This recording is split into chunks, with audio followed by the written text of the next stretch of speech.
Okay, so let's unpack this. Welcome to our deep dive. Today we are looking at the Kramer KDS-10. Right, the 4K 60 dual video multi-standard HDMI streaming transceiver. Yeah, that is a whole lot of buzzwords. It is, yeah. But the promise is actually pretty specific. It claims to solve that massive inventory headache you get with high-end video distribution. Exactly. We are deep diving into a piece of hardware that essentially stops you from carrying the wrong box to a job site. Which is bold, because usually with video over IP, you have your encoders. The transmitters? Right, and your decoders. I You know. have to count sources, count your displays, and just hope the client doesn't change their mind mid-install. And they always do. But Kramer says this box ignores that distinction. It bridges it. How exactly? The core feature is that transceiver designation.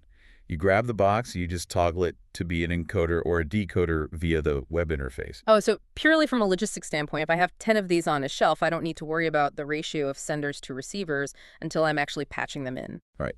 Set to encoder mode, it takes one or two HDMI inputs, packages that raw data, and streams it over your IP network. And as a decoder. It does the exact reverse. Pulls the stream off the network and outputs it to HDMI. So it simplifies the whole truck roll aspect. Massively. But we should talk about bandwidth. Yeah, because we are seeing dual video and 4K 60 on the spec sheet. Physics usually demands a sacrifice when you double up streams like that. What is the catch? Well, there is a trade-off, and it is in the color space.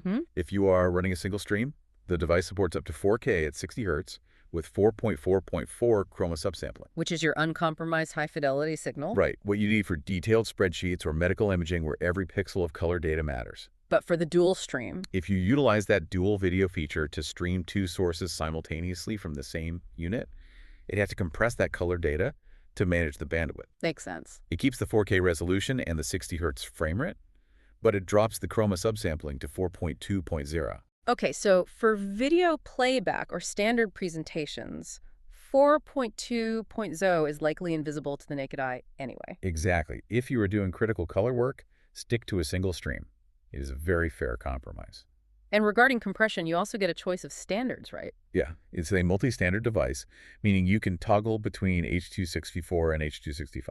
Also known as HEVC. Yep.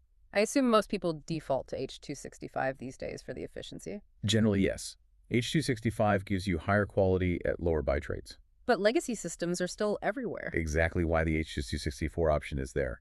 Being able to switch back ensures you aren't locked out of an older ecosystem. Let's touch on audio really quick. A lot of video over IP endpoints require a separate breakout box to strip the audio for a DSP. Does the KDS-10 handle de-embedding? It handles both sides of the coin, actually.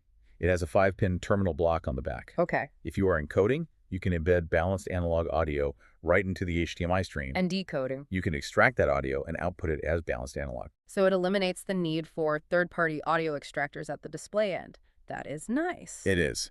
And for control, aside from those web pages, it supports Protocol 3000 over Ethernet. Which means it slides right into existing automation workflows without a proprietary remote. You got it. The main takeaway here really is convergence. Yeah. A single CPU that handles encoding, decoding, compression choice, and audio routing. It really removes the hardware rigidity from the design phase, changes the math on spare parts inventory for sure. It really does. Well, to wrap up, I want to leave you with this thought. If hardware is becoming this agnostic, where a single box can be almost anything you need it to be, how does that change the way you bid on temporary live events versus permanent installs? Good question. Does owning a fleet of chameleon devices like this make the rental model more profitable than the fixed install? It is definitely something to consider. Thanks for joining us on this deep dive.